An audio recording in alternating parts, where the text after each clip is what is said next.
chérie, mon beau Paris, c'est toujours toi que j'aime. Hello and welcome to another photo appreciation video. I had Mike from Dax in France contact me this week. He said, Sab, really enjoy your posts and comments. I have been putting photos on Facebook and would be interested, in brackets, thrilled in your comments. Well, that's the right way to go, Mike, because flattery definitely gets you most places. So it's a little bit off my beaten track, I have to say. Even when I'm talking about the stuff that I do most of the time, street photography, it's still kind of extemporaneous ramblings. So now I'm going to ramble extemporaneously about something I'm not an aficionado in, because street photography is my thing, and you've sent me landscapes. But let's have a go. Here's a couple of landscapes. Here's some stairs. That's moving a bit closer to my home territory.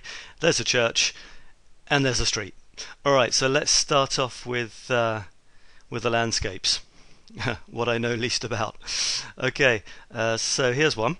Mike sent me a comment on this one. He said, I think it was this one, bushes are busy but mountains and sky are quiet. Difficult to edit and balance blues and greens.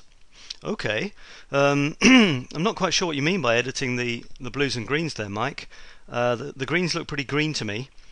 Skies are normally blue. It's blue. And the mountains are, they're kind of a misty blue-grey, aren't they? That's what actually happens when things go into the distance. They get paler and they get slightly bluer, which is one of the tricks that landscape painters have used for centuries, to try and make what is in fact a vertical flat surface look as though it goes away from you, is painting mountains paler and bluer. So it does that. so far it looks okay. So I'm not quite sure about your balancing the blues and greens comment. I tell you what does strike me though a little bit more than that. That's there's two things actually. The first thing is the composition.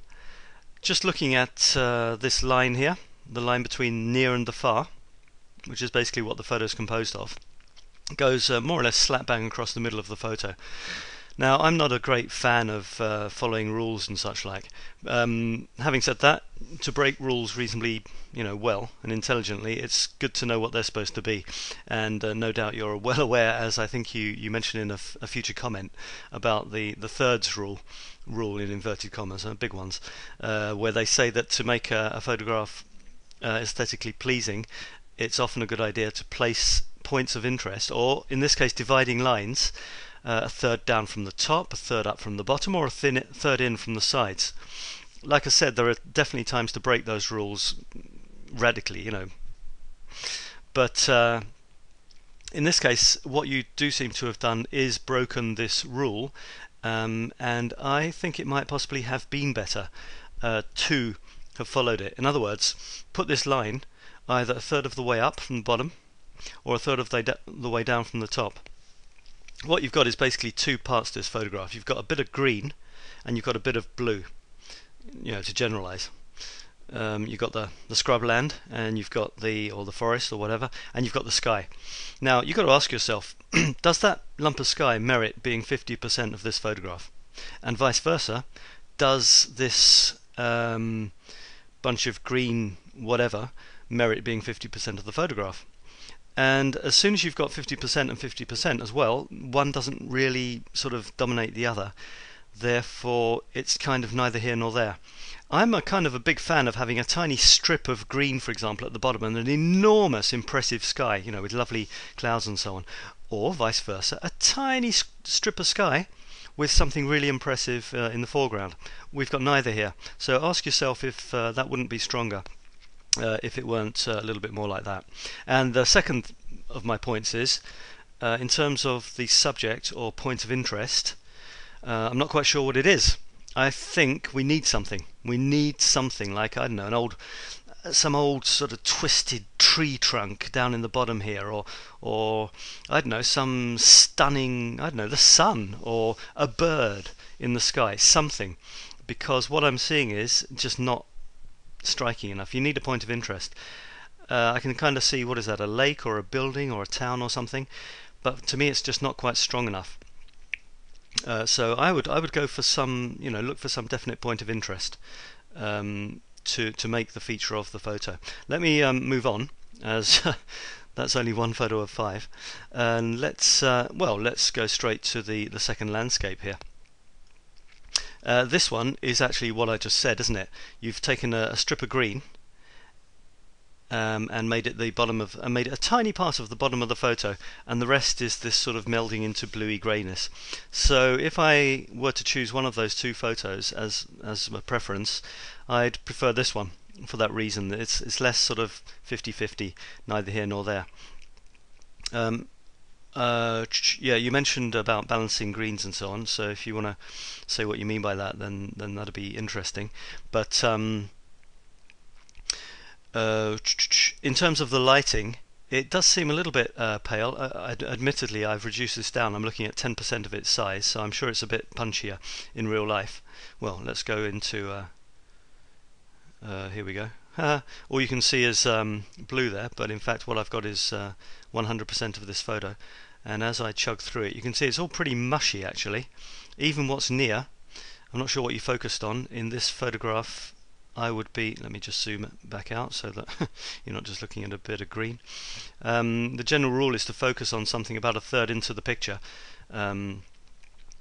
which will generally make everything reasonably sharp if you're using reasonably small f-stop like f22 or something, which you probably should be for landscapes, unless you want to have some sort of effect. Anyway, without going into too much detail, again, I feel it's lacking a point of interest. There is the temptation to say "and" or "so what," and that's a bit of a shame, really, because obviously you liked the view. It was probably more impressive to your eyes than the photograph.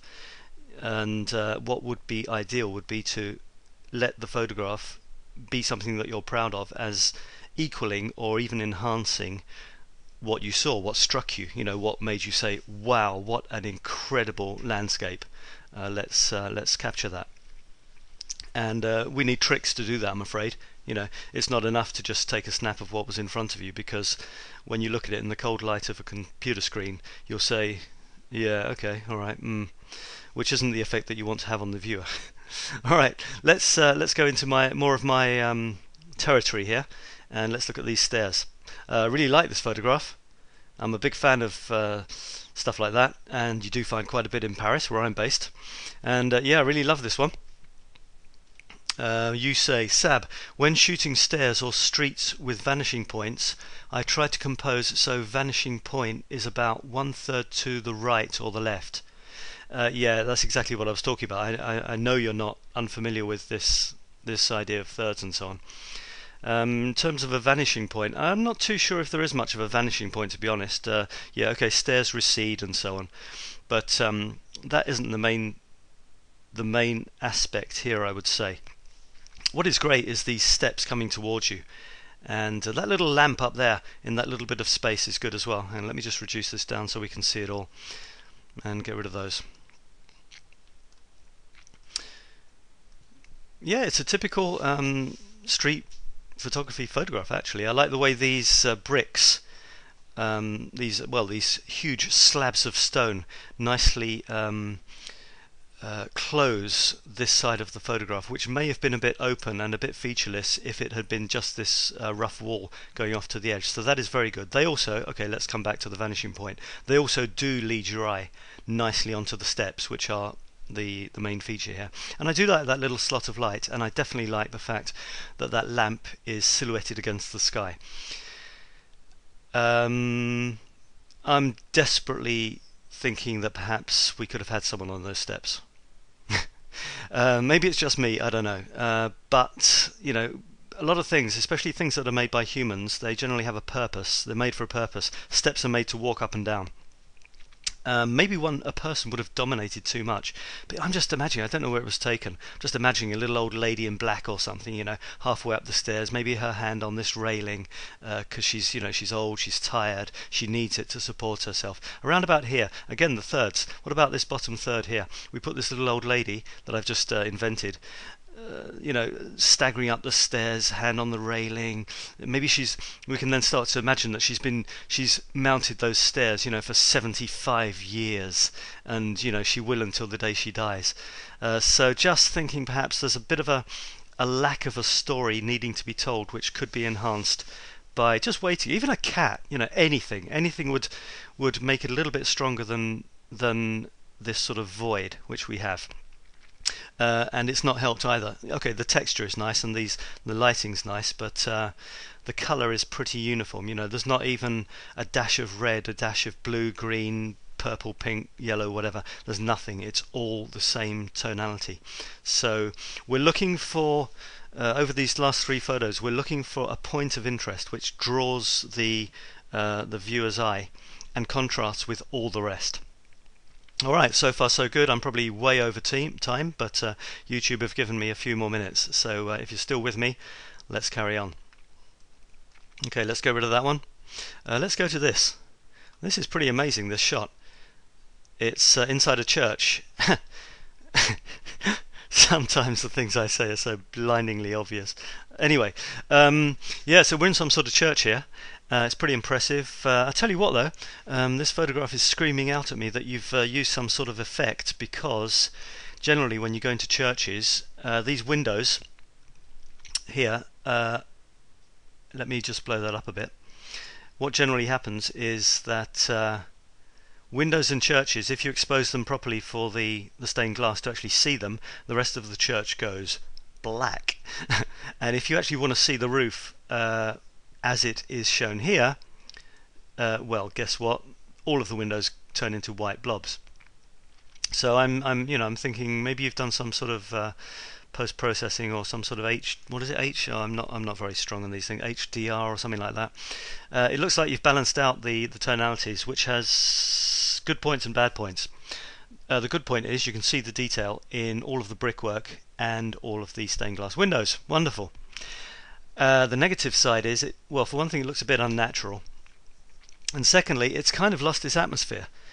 Churches that, especially little village churches, well, maybe this isn't a little village church, but anyway, churches that you go into, they tend to have a certain tranquility, which often comes from the darkness of them, the somberness. And, well, there ain't none here, is there? It's like it's been lit up by floodlights, almost. So, in terms of a stunning photograph, it's stunning, that's for sure.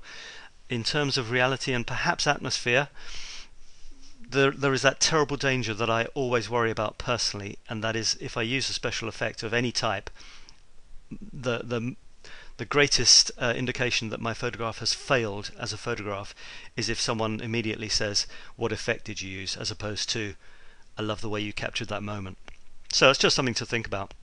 One other thing is obviously pointing up slightly makes all of these things storm into the center. You were talking about vanishing points earlier. Let's see what you say. You say, I included this since there are a zillion cathedrals, churches in France, and technique is tricky. Tourists love to photograph them, however, of course they do, yeah. So one thing that's happened here is, whether it worries you or not, I don't know, but because you've tilted the camera up slightly in order to get that ceiling, all of a sudden these lines have actually have quite seriously started zooming in towards the center. It's tricky. I mean, either you get yourself up high, or you somehow hold the camera above your head, and the thing is to avoid that is simply to have the lens of the camera vertical, which is practically impossible if you're a little human being down on the ground and you've got a massive tall monument like this. So there's ways of correcting it afterwards, in the camera. There's some programs you put a dot sort of here, here, here and here, and you say, I want that to be square or whatever. But anyway, it's a very, very interesting photograph, and illustrates some very important points, I think. Final photograph. I've got no idea how I'm doing for time, but anyway, this is the last photograph that Mike sent me, apart from the flower ones, and this is great because it really does illustrate a whole load of points. It definitely illustrates the vanishing point. He said, I try to compose so vanishing point is about 1/3 to the right or left. Yeah, there's your vanishing point. Well, one of them. We'll get to that in a minute. Definitely your vanishing point with all these lines zooming off to it, and there's a ton of them. Look, practically every single line on these buildings is all zooming down to that vanishing point over there, which is okay. In fact, it's slightly too much to the right, I would say, because it's not 1/3 in, is it? It's about 1/10 or 1/8 in, which is maybe slightly disconcerting. Perhaps you could have put that more genuinely, following the cliche, around about there. Another point is there's actually another vanishing point, and that's the one that's up top here somewhere. If I just to exaggerate, if you look at these lines here and you follow them, especially this one here, the vanishing point, if I may suggest, is probably around about here somewhere, where I'm wiggling the mouse. And it's a vanishing point which is slightly unfortunate, because what's happened is, especially here, because you've tilted your camera up, and it's made this seem as though this building is leaning in at about 10 degrees, which is somewhat unnatural, even in mountainous regions, I imagine. This thing looks like it would knock someone on the head, this lamp. So it's one to watch out for. I think in some cases it's okay, and people's eyes don't worry too much about it. In this case, this is slightly perturbing. The fact that it's leaning over so much, it looks like it's about to whack you on the head if you're not careful, this building. So watch out for that second vanishing point. It's the vertical one, the one that zooms up into the sky, as opposed to this one, and I think it's taken over a little bit too much here. Final comment on this picture, if I may, and I think it's the thing that'll make your photographs, all of your photographs, far stronger, Mike, is where's the point of interest? What is the picture about? You know, what's going on? Okay, it's a street scene, but there's a lot of streets, and in the world, in France, and probably in this town. What is special about this one? What was it that attracted you, that made you want to take this picture, unless it was just an exercise in vanishing points?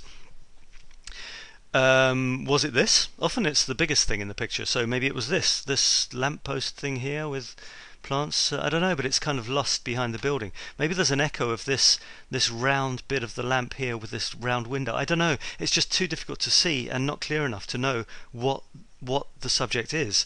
Maybe it's not this lamp, maybe it's the whole thing. But even then, what is it that stands out against which this is a beautiful backdrop? There doesn't seem to be anything. So look for a point of interest in the foreground, which will really make your picture stronger. Anything. It could be, in this case, what could it be? I don't know.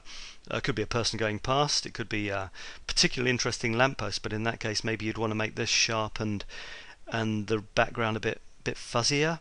Or maybe this could have been against the sky if you'd moved a little bit to the left there. Could have been a beautiful silhouette. A colour, something which is like, if this door had been bright red and the rest had been uniform, that could have been interesting. Or someone, I don't know, someone walking here down the street with a baguette under their arm or something. So hopefully, I'll leave it there. Hopefully a couple of points have come out of all this, and that is that looking for a point of interest that really hits the viewer in the face will really make pictures stronger. And in order to hit the viewer in the face, they need to understand what that point of interest is. They need to know what the subject is. And if your subject here is this street, I accept that, but it doesn't hit me in the face. So you need to decide what the subject is and make it stand out like crazy from the rest. And there's about 10 or 20 ways of doing that, through colour, through proximity, through focusing on it being sharp, the rest being blurry, it being unusual, funny, whatever. There's a ton of them. So I'll leave it at that, Mike. Thanks very much. Really appreciate you sending me your photos, and I hope it's been interesting for you and all you other folks who have been listening to me ramble on. Let's see if this isn't too long that it doesn't get accepted by YouTube or whatever. Right, that'll do. Saturday night, feeling tired. Have a good time. Have a good one. Thanks for watching. See you guys. Bye-bye. Depuis que je suis à Paris, le jour et la nuit, je suis gris. J'ai compris la douceur de vivre. Je suis fou de joie, je suis ivre. Depuis que je suis à Paris.